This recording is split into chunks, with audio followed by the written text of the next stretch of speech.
Olá, seja bem-vindo a mais um programa Cidadania. E o nosso assunto de hoje é como ensinar as crianças a navegar na internet com segurança. Por causa da pandemia de Covid, as escolas estão fechadas e as crianças estão dependendo cada vez mais da internet para aulas, para contatos sociais com a família, com os amigos e também para a diversão. Nós vamos conversar agora com a Janete Ranciaro, especialista em tecnologia da educação, para saber como ensinar as crianças a navegar com segurança. Olá, Janete, seja bem-vinda. Muito obrigada por participar conosco aqui do programa Cidadania. Olá, obrigada. Conta para a gente, então, como que a gente pode ensinar as crianças sobre a segurança na internet. Olá, eu acho que o que é mais importante nesse momento é o diálogo entre as famílias, né? Explicando para os seus filhos, assim como a gente sai no parque, assim como a gente vai no shopping, quando a gente vai na casa de um amigo, né? A gente deve fazer a mesma explicação para eles com o uso da internet, né? O que é seguro, o que não é, o que eu posso acessar, o que eu não posso. Eu acho que esse diálogo e essa explicação, dizendo dos seus riscos e dos seus benefícios, são o ponto principal nessa conversa. E existe, assim, a gente deve ter alguma preocupação, assim, para alertar, mas também sem assustar demais? Eu acho que alertar é bem importante, né? Como eu falei, a questão dos riscos, né? De você não se expor tanto, não entregar todos os seus dados na internet, né? Colocando lá muitas fotos, o seu nome completo, seu endereço, né? Mas, ao mesmo tempo, existe, sim, uma explicação que os pais têm que dar ali, não assustando, né? Mas eu acho que colocando o quanto essa exposição pode ser perigosa para o dia a dia desse seu filho, né?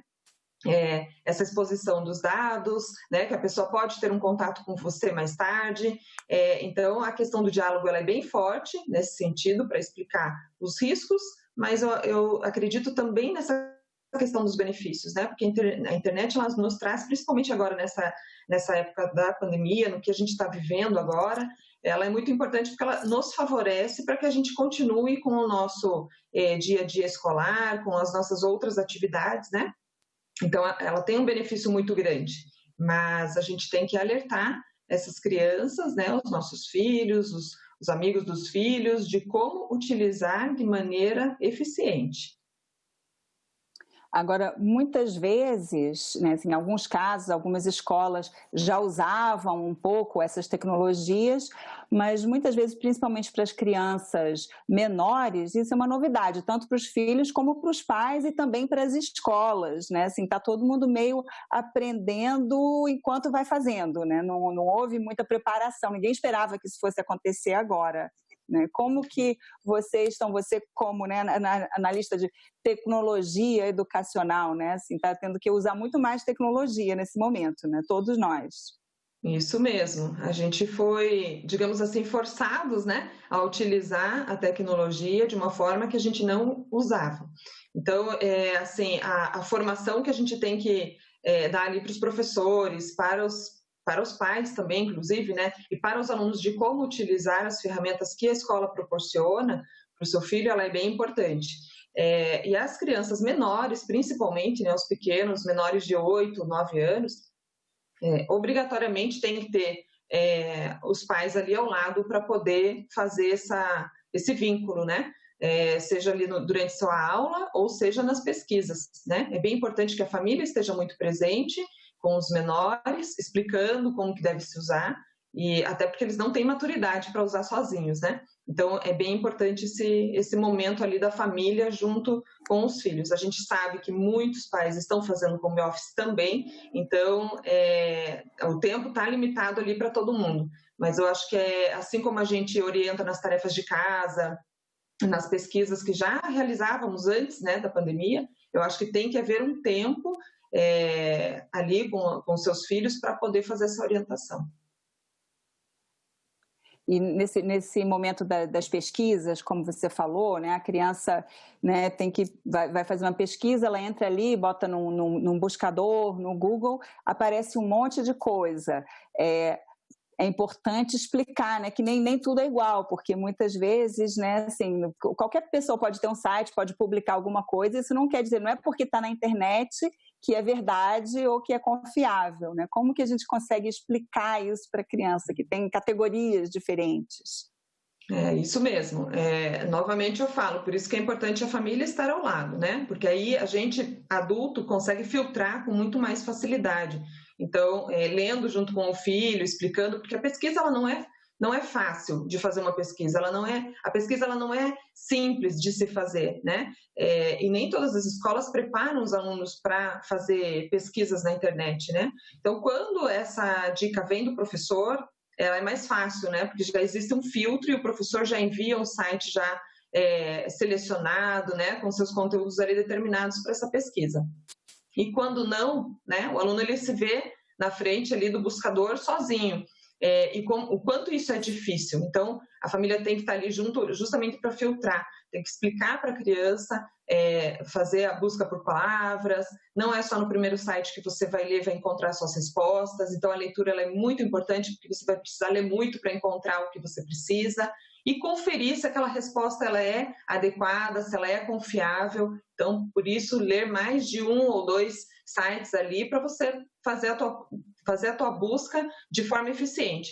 Porque se você buscar as informações no primeiro site que você encontrar, você vai acabar, né, nem sempre tendo a certeza de que o que está escrito ali é o melhor, é o mais correto, né, e é o que vai concluir a tua pesquisa da melhor forma. E você tem, assim, alguma lista de sites recomendáveis para crianças, sei lá, enciclopédia infantil ou sites de jornais conhecidos? O que você costuma recomendar? Normalmente as crianças fazem a busca pelo Google mesmo, né? Eu acho que é importante ali, tem o Safe Search, né? Que ele filtra os resultados de busca, né? Eu acho que esse pode ser aí um caminho, então filtrando ali já um pouco sobre o nome, né? Do que você deseja procurar, sobre os assuntos, enfim, ele já faz uma busca um pouco mais selecionada ali.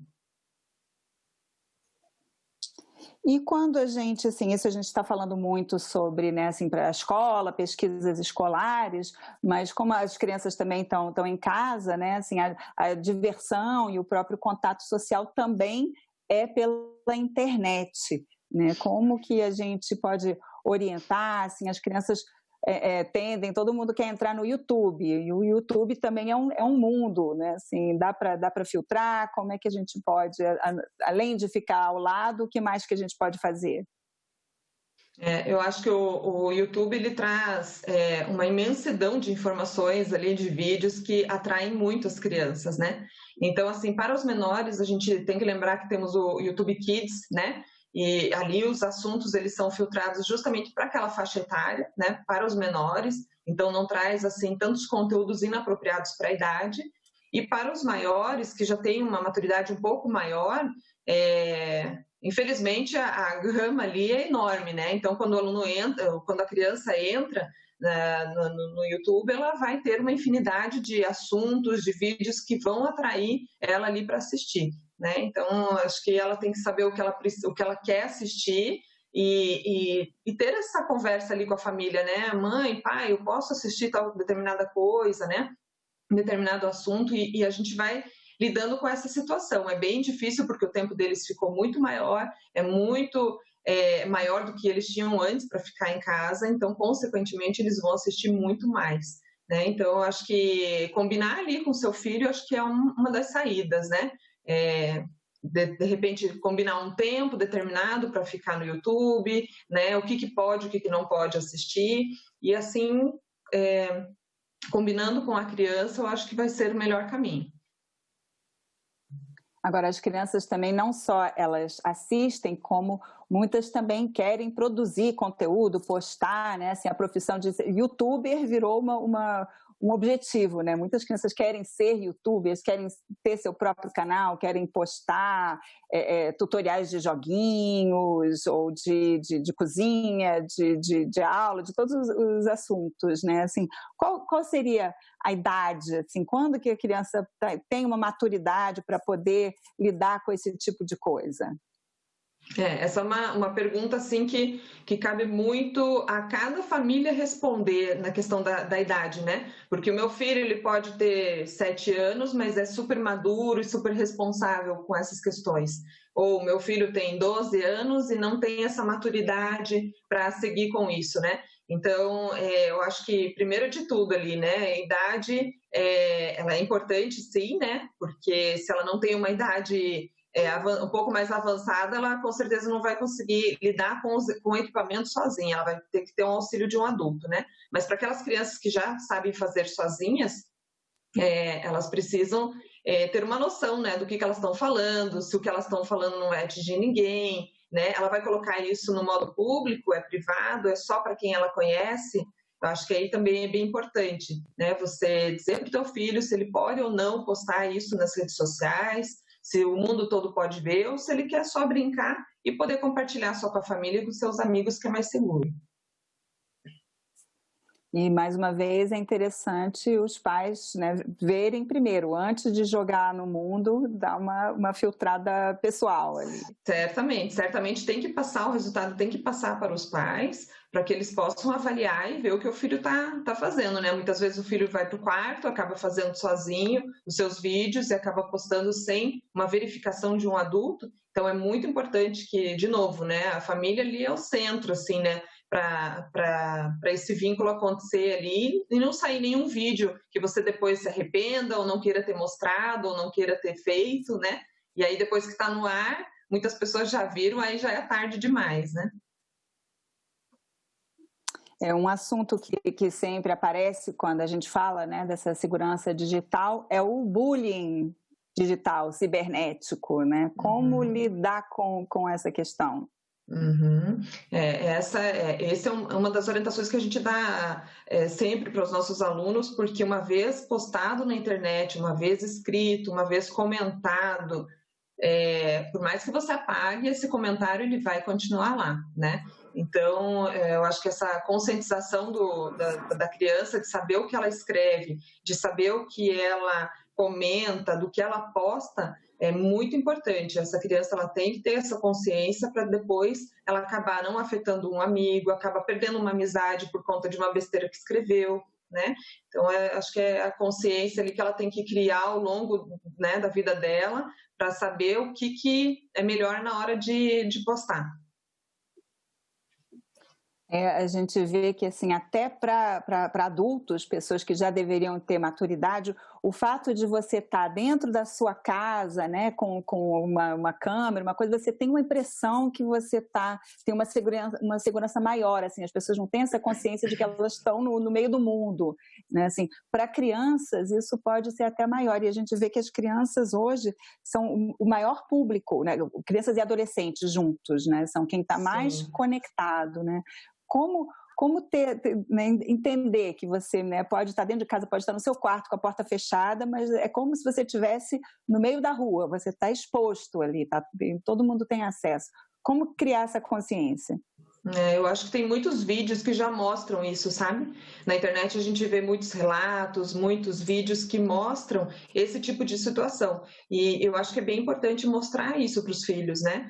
Sentar no momento, conversar com eles, mostrar, né, para as crianças que esse vídeo ele pode parar muito distante, né, do lugar onde ele mora, com pessoas estranhas, e quem sabe, assim, né, fazendo uma pesquisa ali, buscando vídeos e textos que falem sobre o assunto, e não é para colocar um medo na criança, né, mas é para esclarecer, porque eles não têm nem maturidade, eles não têm essa noção de que essas coisas podem acontecer. Então, às vezes, a criança pensa, só foi um videozinho, não tinha nada demais. E às vezes afetam, né, outras pessoas, afetam seu amigo, afetam alguém da família. Então, é bem importante mostrar que existe essa realidade fora. Ela é distante, mas a gente, como pai, mãe, né, como família, a gente tem essa função de mostrar para os filhos que isso pode acontecer.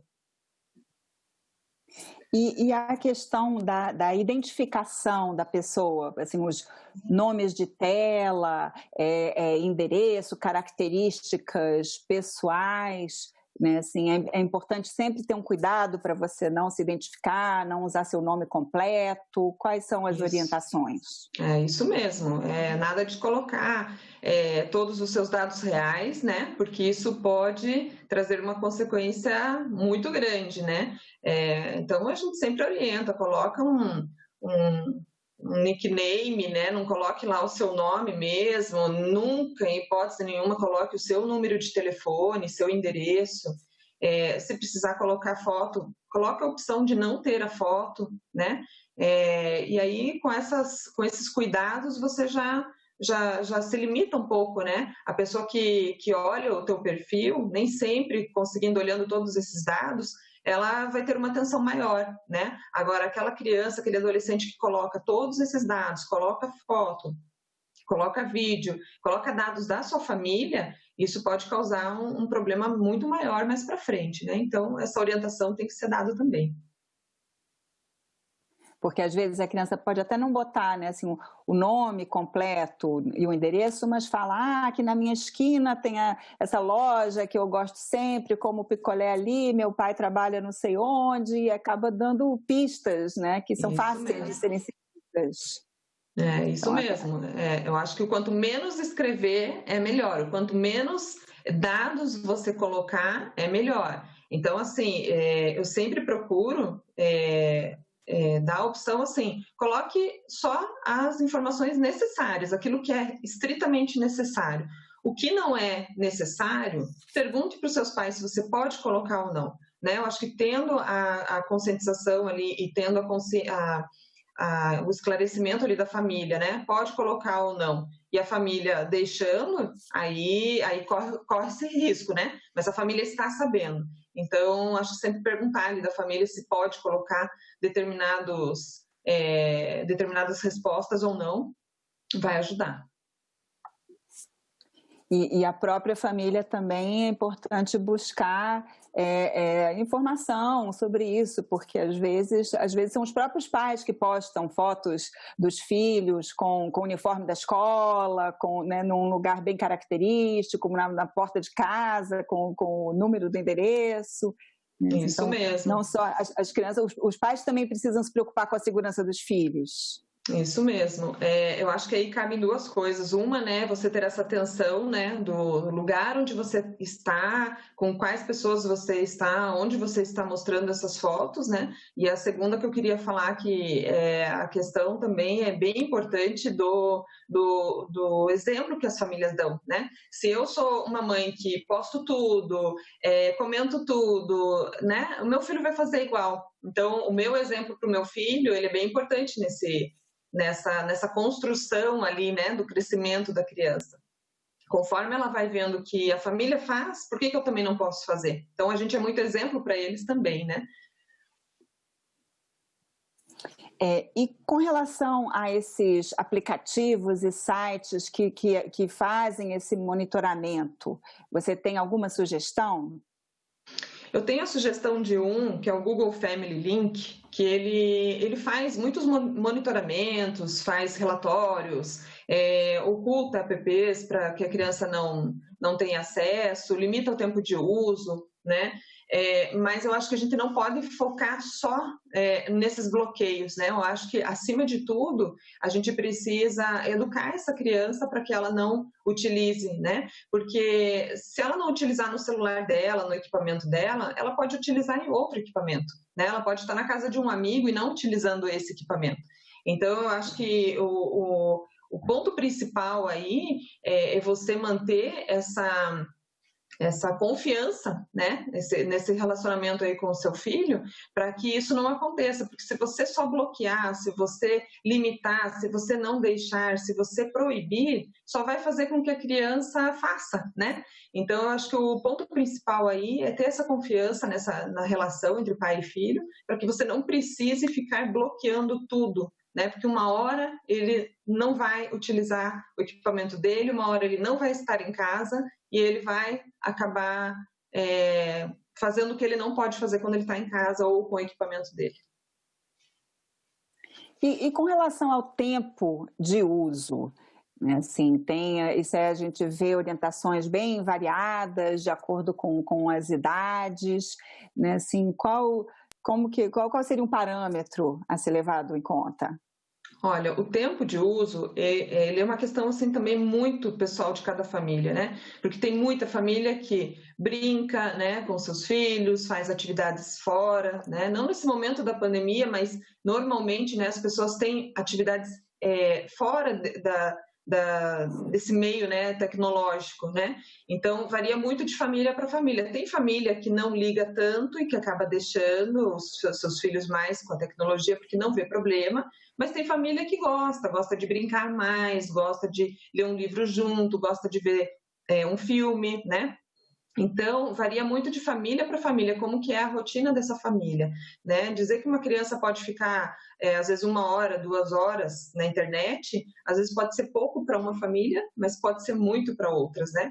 Então, eu acho que, assim, quando a gente fala, assim, em questão do que é saudável, né, para a criança, que ela pode fazer outras atividades, até a questão da visão, né, não forçar tanto a visão na frente de um computador, a questão da luminosidade, quando a criança está muito tempo à noite nesse computador.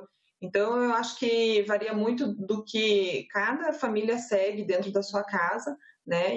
E aqui, pelo menos na minha casa, é assim: quanto menos a gente usar, né, para trabalhos, para atividades da escola, eu acho que é para aquilo que é necessário. Lógico, tem um momento para brincar, um momento para se divertir, conhecer outras coisas, também tem, né? Mas a gente não pode deixar e acabar esquecendo aquela criança o dia inteiro, né, até de noite na frente do computador, né, sendo que ela tem outras possibilidades ali em família ou com os amigos para poder fazer. E eu vejo que é interessante usar também esses marcadores de tempo que mostram quanto tempo, porque a percepção do tempo, né, não só na tela, mas como, inclusive, qualquer diversão, é uma coisa muito subjetiva, né? Então, se a criança está se divertindo, está jogando um joguinho, às vezes ela acha que está lá há pouco tempo e quando vai ver já se passou 1 hora e meia, né? Então, é interessante botar esses marcadores. Isso, acaba sendo muito atrativo e o tempo para a criança é outro, né? Muito diferente do nosso, do adulto, né?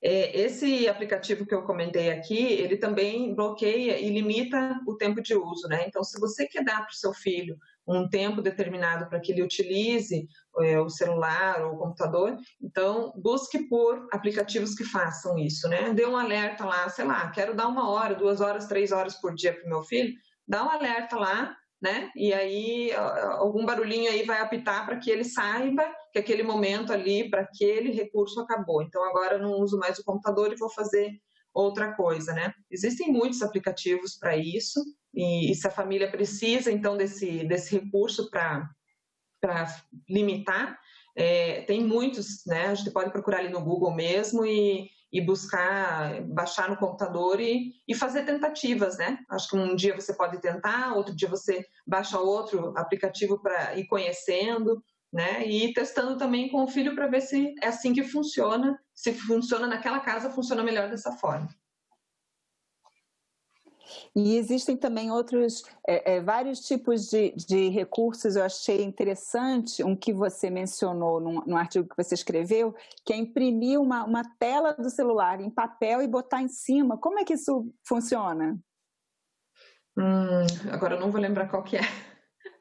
Esse eu não lembro qual que é. Entendi que era curioso. Mas que seria, que eu vi que a descrição era isso, era imprimir para botar, que pelo que eu entendi era para não chamar atenção, ficar ali como se fosse, né, só a tela do celular, mas não tem muitas coisas piscando, chamando a atenção, e a criança acaba esquecendo, né, a pessoa acaba esquecendo de mexer no celular. Né? Mas, de toda forma, existem vários recursos, né, que estão sempre surgindo e é interessante dar uma olhada, ver o que aparece, o que pode ser usado. Isso mesmo. Tem um aplicativo também que ele... Puxa vida, que agora eu não anotei o nome desse aplicativo, eu posso falar depois, então. É que esse aplicativo, você planta árvores. E aí, conforme você vai plantando as árvores virtualmente, você não pode utilizar o seu celular nesse momento, sabe?